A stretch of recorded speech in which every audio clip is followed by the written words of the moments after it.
Have you ever wondered what it is really like to have an extremely high IQ? Before we dive into the fascinating and sometimes dark psychology of the world's smartest people, let's start with a classic high IQ logic puzzle. Listen closely.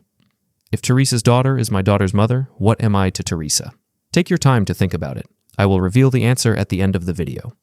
When we think of geniuses, we usually picture someone effortlessly solving complex math equations on a chalkboard. But modern psychology tells us that having an extremely high IQ, specifically scoring 130 and above, all the way past the 160 mark into profound giftedness, is so much more than just having a fast processor. It is an entirely different way of neurologically experiencing the world.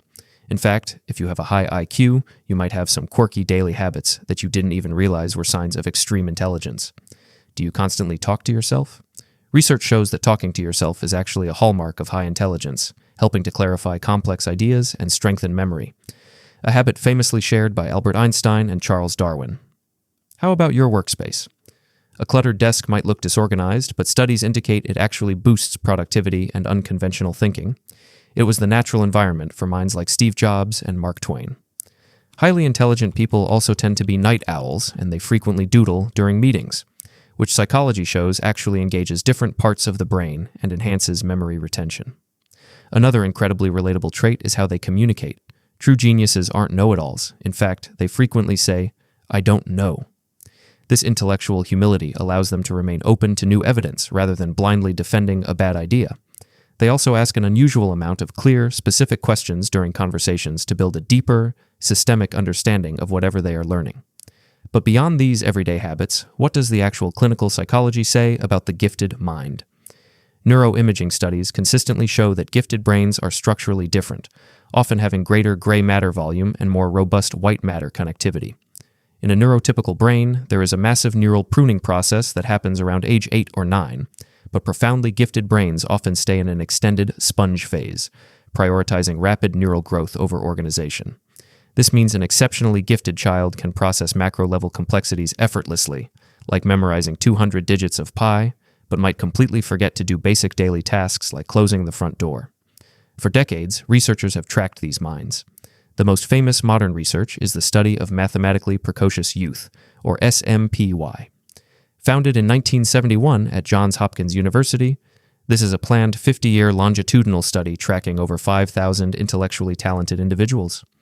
The SMPY definitively proved that even within the top 1% of intelligence, a higher cognitive ability directly predicts massive real-world success, occupational eminence, and patents.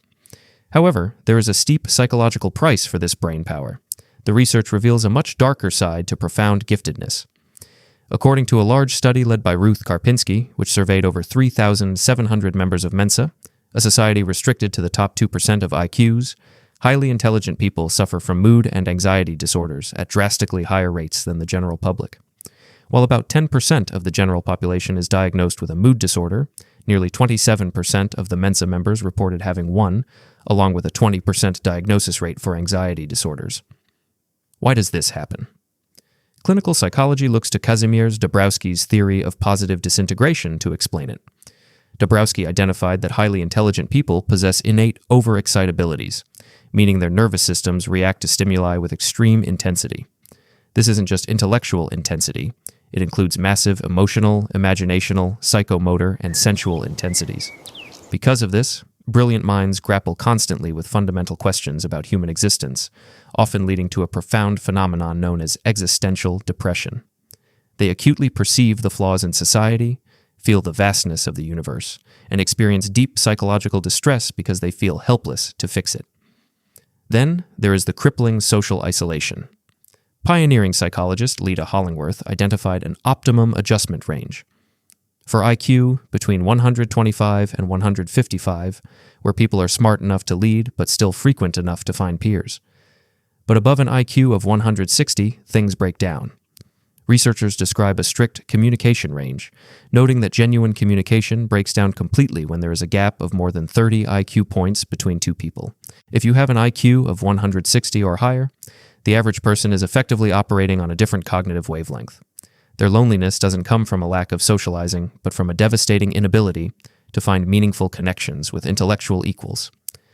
This extreme isolation is exactly why restricted groups like the 999 Society and the Prometheus Society exist, to give those in the top 0.1% and beyond a rare refuge where they can finally communicate without holding back.